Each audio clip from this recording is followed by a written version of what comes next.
Bom dia a todos. Mais uma vez, obrigada pelo convite de estar aqui, né? Então, para mim é uma honra. Eu trabalho com medicina de alto risco, mas a gente sabe que o que começa lá na base, então, preventivo é extremamente importante, né? Estou aqui hoje, na verdade, como a Priscila disse, começando o ano novamente, falando do mesmo tema, mas com outra abordagem, né? E aí a gente vai fazer um foco maior no ambulatório, né? Então, já fui apresentada. Na verdade, eu estou aqui representando o HU, no nome de doutora Thaís Serafim, né? Que é a minha coordenadora. E eu sou representante do HU dentro do Comitê de Mortalidade Materna, né? E assim, a gente está tentando fazer da melhor forma possível esse trabalho, não só do curativo, mas do preventivo diante desse tema tão palpitante e tão importante, tá?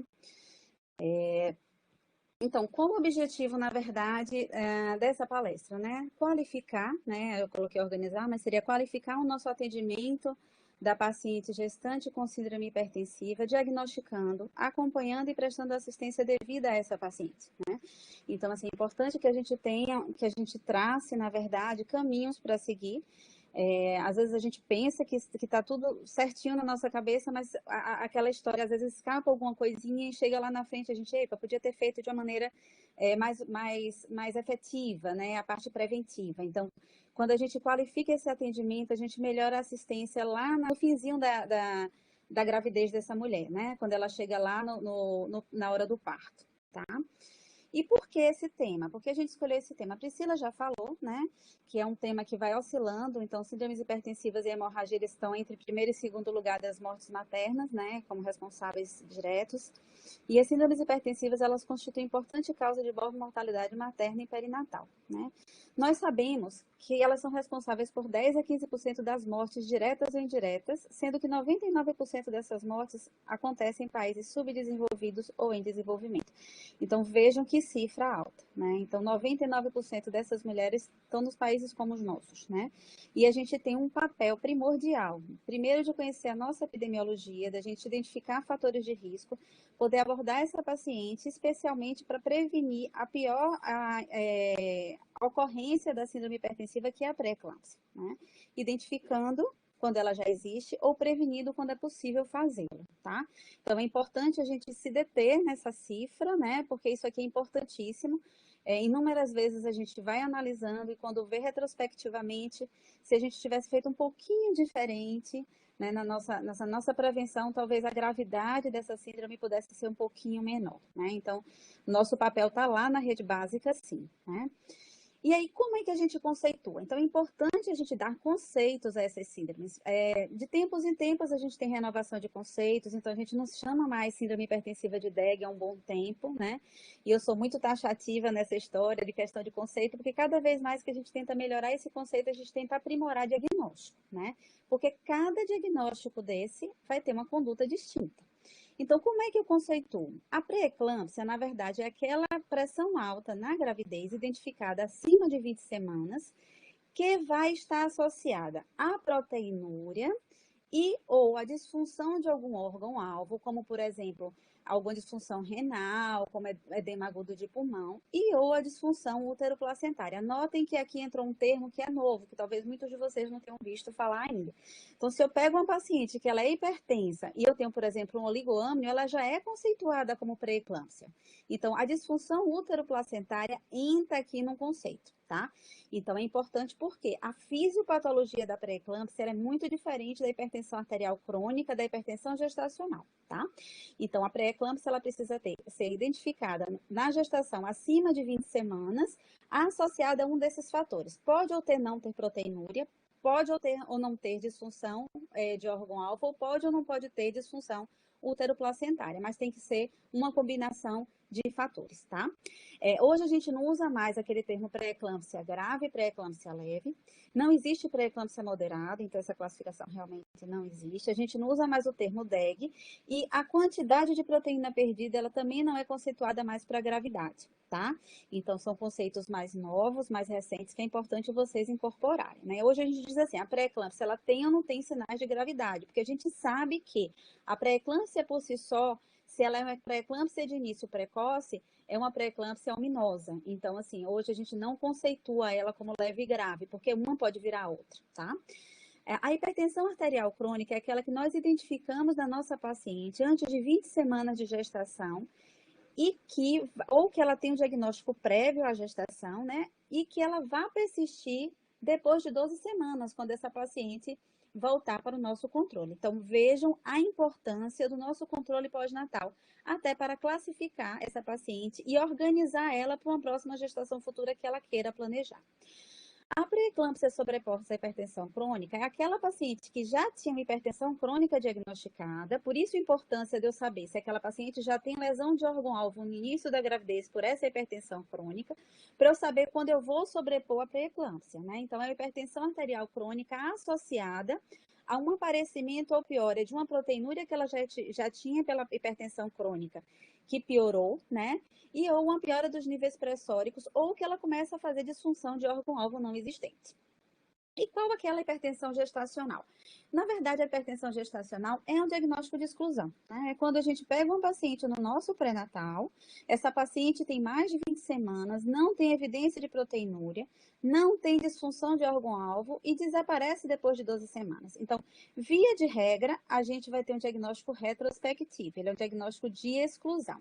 Ficar muito atento, porque a pré-eclâmpsia e a pré-eclâmpsia sobreposta à hipertensão crônica são as de pior prognóstico. E é justamente nelas que a gente precisa pensar na rede básica, porque eu tenho como abordar essa mulher, tá?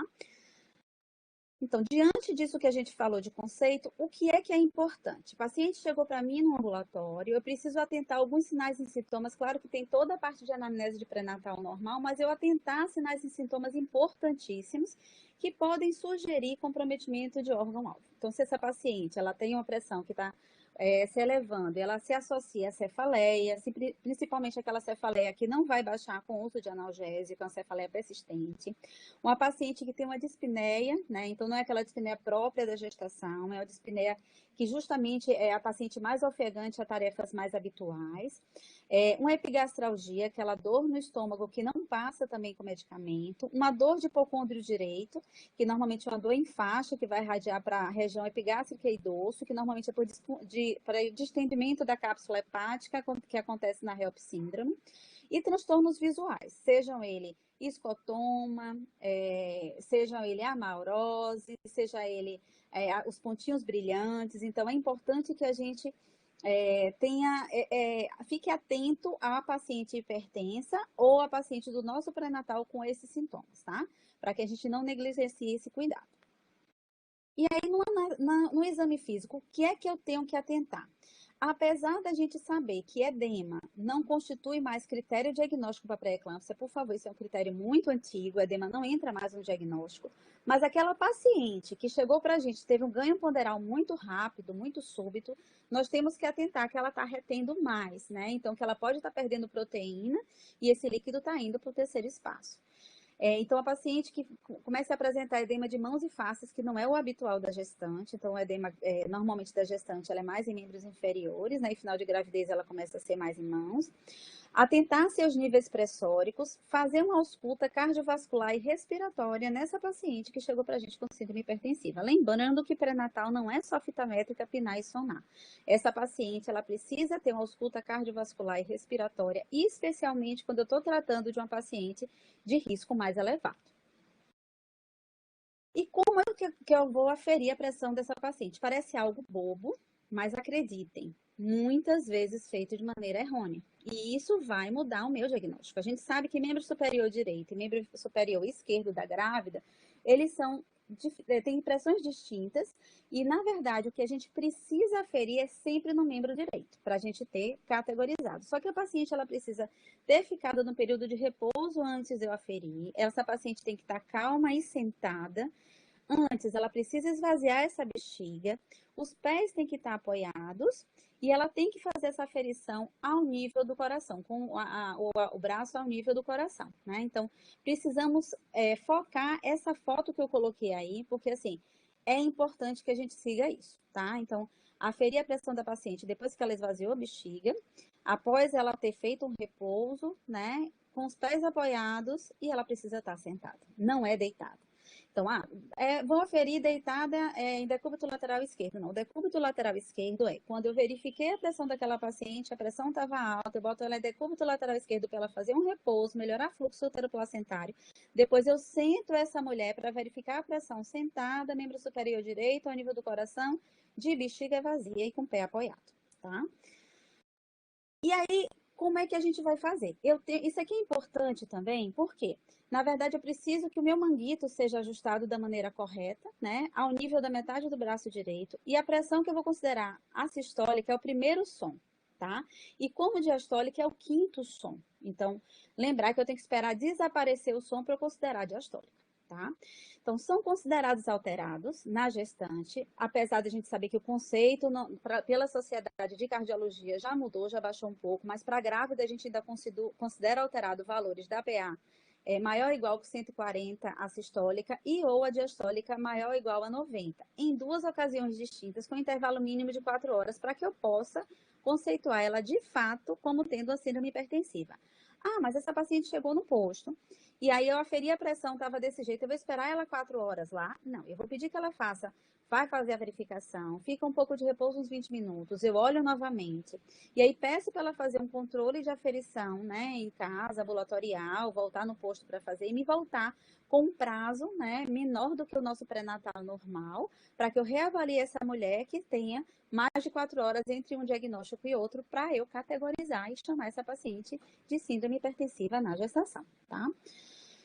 Então, diante de uma paciente que eu identifiquei que eu tenho pressões, PA sistólica maior ou igual que 140, PA diastólica maior ou igual que 90, eu vou dar o diagnóstico de que ela tenha uma síndrome hipertensiva na gestação. E vou classificar de acordo com aquilo que eu falei. Se ela tem mais de 20 semanas de gestação, desenvolveu proteinúria e ou disfunção de órgão-alvo, ou ela tem alguma alteração útero-placentária, como restrição de crescimento ou oligoâmnio, ela é uma pré-eclâmpsia.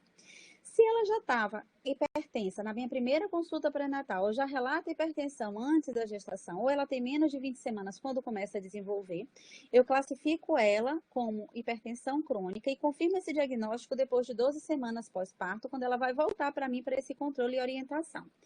Se essa paciente, ela chega e já refere ter uma hipertensão crônica, ou a gente consegue categorizar ela como hipertensa crônica, e ela começa a desenvolver disfunção útero-placentária, ela começa a apresentar disfunção de órgão-alvo, ela piorou uma proteinúria pré-existente, eu categorizo ela como pré-eclâmpsia sobre hipertensão crônica. E como eu disse, hipertensão gestacional seria 20 semanas, sem evidência de proteinúria ou disfunção, e que vai desaparecer depois de 12 semanas. Então, via de regra, ela é retrospectiva. Ou, muitas vezes, a gente categoriza ela como hipertensão gestacional e lá na frente ela vira uma pré-eclâmpsia. Então, esse conceito ele pode mudar no decorrer do nosso pré-natal. E quais são os nossos critérios de gravidade? Aquilo que eu falei, disfunção de órgão-alvo, o que é que eu tenho que estar atento nessa paciente? Então, é considerado critérios de gravidade quando eu tenho uma PA sistólica maior ou igual que 160 e ou uma PA diastólica maior ou igual que 110, tá? Quais são os sintomas de disfunção do sistema nervoso central? Cefaleias, escotomas, hiperreflexia. As alterações hepáticas podem aparecer quando a paciente desenvolve a HELP síndrome, também categorizando como um critério de gravidade. As transaminases, elas costumam ficar 2 vezes acima do valor de referência ou mais. Aquela dor que eu falei em hipocôndrio direito e a pegastralgia que não cede com medicamento. A plaquetopenia, para considerar como critério de gravidade e HELP síndrome, ela precisa ser menor do que 100 mil, né? Então, lembrando que a grávida ela tem uma plaquetopenia fisiológica e a gente precisa estar atento se isso é uma plaquetopenia verdadeira mesmo ou uma plaquetopenia fisiológica, né? A alteração da função renal, então, aumento de creatinina, ácido úrico alterado, né? Perda de proteína e edema agudo de pulmão. Então, esses critérios são conceituados como critérios de gravidade. E aí, qual é a nossa abordagem, na verdade? Então, assim, o que é que eu pretendi falar com vocês aqui na unidade básica? É prevenir essa gravidade, é prevenir a pré-eclâmpsia, né? O modelo hoje de rastreamento que a gente usa e que é mais eficiente no mundo é um modelo fantástico que foi desenvolvido pela Phytomedicina Foundation. Eu deixei o link para vocês aí embaixo, é o que a gente está tentando adotar parcialmente no hospital universitário, mas lá nós estamos falando de um hospital escola, né? Isso não é a realidade do nosso SUS. A gente sabe que vocês não vão ter acesso a essas coisas, mas vocês precisam saber que isso existe e que esse seria o modelo ideal, né? Então, hoje, se você mora e vai para uma saúde pública na Inglaterra, a gente vai ter esse modelo ideal. No nosso Brasil, a gente ainda não consegue isso, porque outras coisas ainda são, os gastos com outras prioridades ainda existem para a gente chegar nesse momento com esses outros marcadores. Então, quais são eles? Então, a gente, através de um algoritmo que foi desenvolvido pela Phytomedicina Foundation, foram estudos muito grandes, feitos com populações de várias regiões da Europa, né? E eles aí consideraram que, avaliando fatores maternos, história pregressa das gestações, história da mãe, então se a mãe teve pré-eclâmpsia ou não, a pressão arterial materna, que é medida a pressão arterial média, e o Doppler de artérias uterinas, né, quando ele está acima do percentil 95, associado ao fator de crescimento placentário, que é o PLGF, ou a proteína plasmática produzida pela placenta, que é a PAPA, em torno de 11 a 13 semanas e 6 dias de gestação, a gente consegue uma sensibilidade de rastreio diagnóstico de até 100% das pré-eclâmpsias de início precoce, que são as mais ominosas. E quais são aquelas de início precoce? Antes de 34 semanas. Né? Então, é importante que vocês entendam, se a gente tivesse esse modelo ideal, seria importante para fazer o rastreio e fazer a profilaxia. Tá? E esse cálculo, se vocês tiverem interesse em olhar, ele está disponível nesse site. Eu fiz um print aqui da página, né, para que vocês tenham acesso. Então, é só vocês entrarem nesse site. Vocês vão clicar aqui do ladinho. E aí, daqui do lado, a gente vai ter, na verdade, rastreio de pré-eclâmpsia por idade gestacional. A melhor rastreio é o feito de primeiro trimestre, porque eu consigo fazer uma verdadeira prevenção antes da migração da trofoblástica, antes da invasão uteroplacentária. Então, aqui entre 11 e 13 semanas, e eu vou preenchendo cada categoria. Raça da paciente, se é gestação única ou múltipla. Eu vou preencher com os dados de data de nascimento, peso da paciente, a pressão arterial média aferida naquele dia. Então, são os dois braços vistos duas vezes para a gente fazer esse cálculo. A história pregressa dela, né? A história materna de pré-eclâmpsia. E se eu conseguir usar os marcadores bioquímicos, eles vão entrar aqui. E aqui entra o Doppler das artérias uterinas. Então, eu só trouxe isso para vocês saberem que isso existe, mas não é nosso foco aqui, porque ainda não é a nossa realidade. Espero que um dia a gente possa fazer esse foco e uma divulgação a partir desse modelo. Então, como a gente sabe que, na ausência daquele modelo de rastreio, a gente tem pelo Colégio Americano de Ginecologia e Obstetrícia, que foi publicado em 2020, um modelo alternativo que a gente pode utilizar e que é, na verdade, respaldado pela ACOG, né? E que a gente pode implantar ele na rede de uma maneira muito tranquila. E que talvez vocês podem não lembrar disso ou não ter conhecimento disso, e que é importante que vocês saibam. Por quê? Quando essa paciente ela chega lá para mim, para o pré-natal de alto risco no hospital universitário, ou chega no CAIS, ou ela chega no SEMAR, devido ao fluxo, às vezes demora para chegar, eu já não tenho muito o que fazer, eu não tenho como fazer prevenção. A prevenção fica na mão da rede básica. Então, é importante que vocês se atentem a isso, né? Então, vejam só que coisa interessante. Eu considero como alto risco pacientes que já tiveram história de pré-eclâmpsia, gestação gemelar, veja só. Uma paciente que tem gravidez de gêmeos, ela já é alto risco para pré-eclâmpsia. Uma paciente que já é hipertensa crônica prévia. Uma paciente portadora de DM1 ou DM2. Paciente que tem alguma doença renal ou alguma doença autoimune como síndrome de corpo antifosfolípide e lúpus. Nessas pacientes, ela começou o pré-natal a partir de 12 semanas de gestação, idealmente antes de 16, eu preciso entrar com aspirina. Tá? Então, hoje a gente sabe por estudos mais novos que a dose de aspirina infantil de 100 miligramas, 30% das pacientes têm uma resistência e acabam não conseguindo fazer a prevenção, a profilaxia adequada. Então, o que é proposto mais novo é que se use 150 miligramas dia na paciente que precisa apresentar no mínimo um desses fatores de risco. Veja bem, olha só precisa ter um fator para a gente começar, né? São considerados como fatores de risco moderados nulliparidade, obesidade, história familiar de mãe ou irmã que tenham pré-eclâmpsia, situação sociodemográfica, como, por exemplo, baixo nível socioeconômico, raça negra, mulheres com mais de 35 anos, história de bebês que nasceram muito pequenininhos em gestações anteriores, intervalo entre os partos muito grande, né? Ou algum evento adverso de gestação anterior. Então, pasmem que se eu junto 2 desses fatores, eu já aumento o meu risco da minha mulher e eu também preciso entrar com aspirina. Né?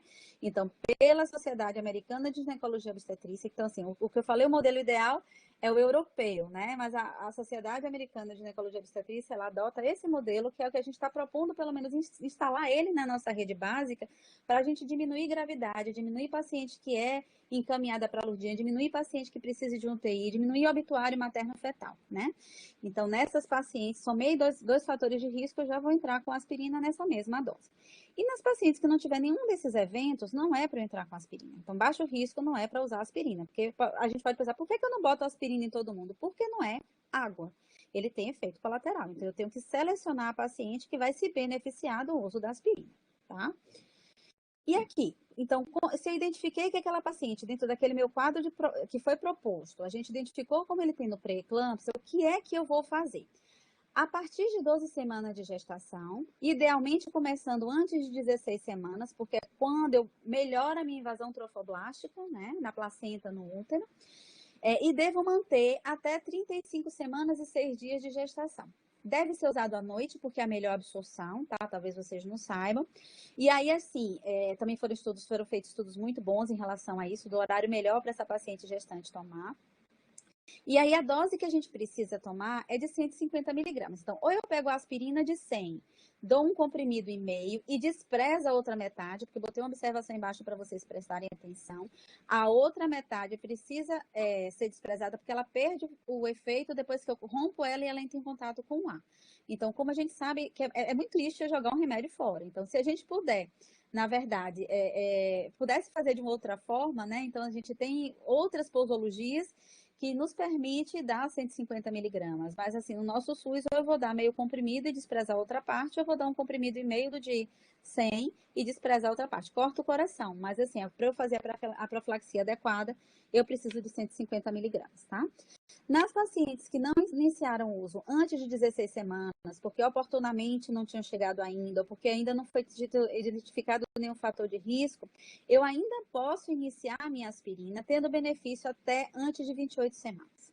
Não é o mesmo benefício, porque a onda de migração, a primeira onda já aconteceu, a segunda onda já está terminando, que termina com 28, mas é o que a gente vai poder fazer e eu minimizo o risco que aquela paciente teria se eu não usasse nada. Tá? Então, vamos botar essa aspirina na nossa cabeça. Só que não é só aspirina, né? Então, às vezes, a gente pensa em profilaxia, pensa só na aspirina. Nós precisamos pensar no cálcio, que também tem evidência científica. Então, toda paciente identificada como de risco para a pré-eclâmpsia, eu vou lá, diante daqueles mesmos fatores de risco que eu coloquei na tabelinha do Colégio Americano de Ginecologia e Obstetrícia, identifico se ela tem um fator de alto risco ou 2 de baixo risco. Começo a aspirina 150 miligramas à noite ao deitar e começo o cálcio. Como é que eu posso ver se essa paciente ingere uma quantidade adequada de cálcio no dia? Eu tenho essa tabelinha que eu deixei aqui disponível para vocês. Tudo isso que a gente está referenciando aqui é um protocolo que a gente fez elaborado, então são tiradas a maior parte delas da fonte do nosso protocolo do Hospital Universitário daqui de Sergipe, né? Então é importante a gente ter um protocolo local de referência e tentar falar a mesma língua.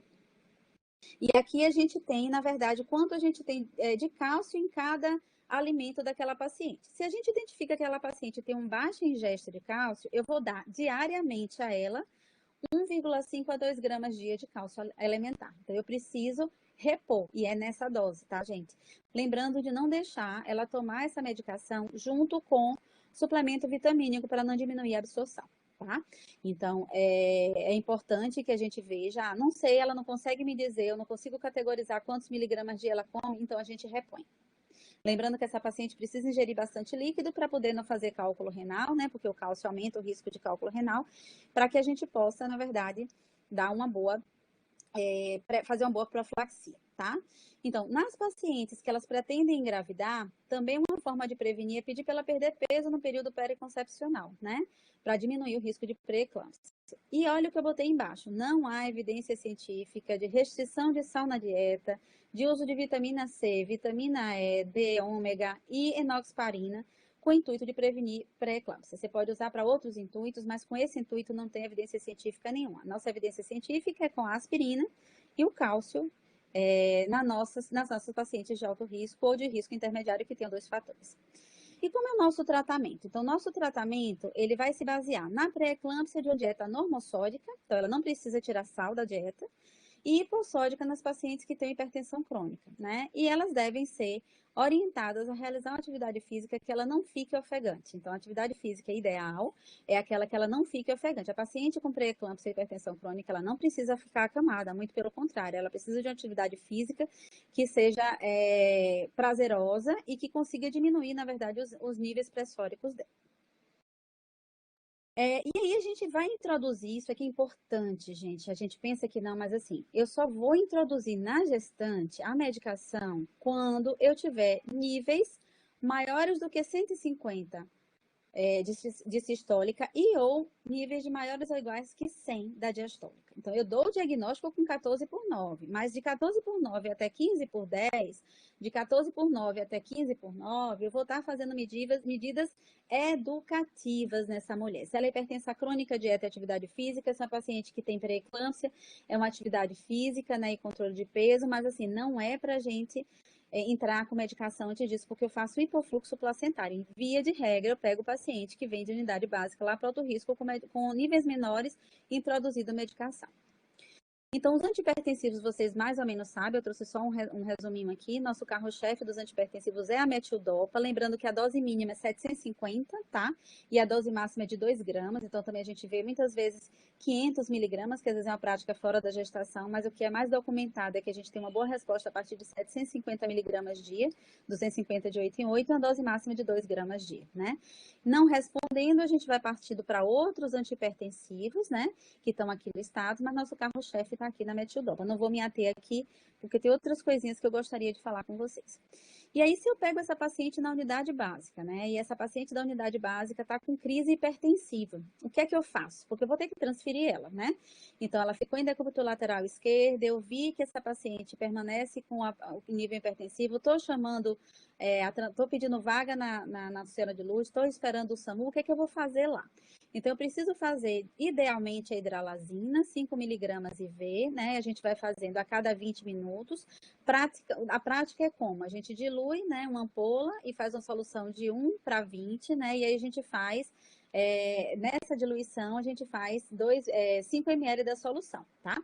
E aí a gente vai fazendo a cada 20 minutos, né, dessa solução, até que a paciente possa ter uma estabilização, no máximo de 4 doses, tá? Outras medicações que a gente pode usar não tem hidralazina. Então, se a gente não consegue a hidralazina, eu vou usar a nifedipina, que ela é via oral, não é sublingual, não posso reduzir drasticamente esse fluxo útero-placentário, porque isso é ominoso para o feto. Então, vamos lá. Então, na monitorização, o que é que eu preciso saber? Então, toda paciente que chegou para mim, eu tenho síndrome hipertensiva, eu preciso auscultar a frequência cardíaca em todas as consultas. A partir de 28 semanas de gestação, isso eu já pedi meu encaminhamento para a rede de alto risco, né? Para o SEMAR, para o HU, para o CAISM, seja lá onde for. Mas enquanto ela não está indo, eu preciso pedir para ela fazer mobilograma diário. No mundo ideal, deveria ser feito a cardiotocografia 2 vezes por semana. A gente sabe que essa realidade também a gente não consegue incorporar ainda. Um dia a gente pode pensar nela, mas a gente ainda não consegue.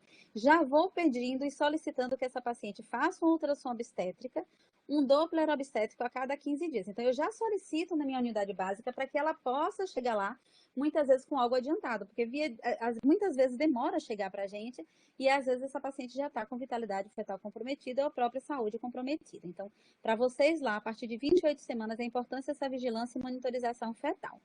Em relação às orientações para grávida, a gente entrega lá no HU, e é uma proposta para se entregar também na rede básica, um papelzinho de orientação, né? No qual ela vai dizer assim, se ela é hipertensa crônica, eu não adiciono sal ao cozimento dos meus alimentos, preciso verificar minha pressão pelo menos 3 vezes por semana e anotar, né? E eu vou procurar a urgência da maternidade de referência do estado em alto risco quando alguma dessas condições for identificadas.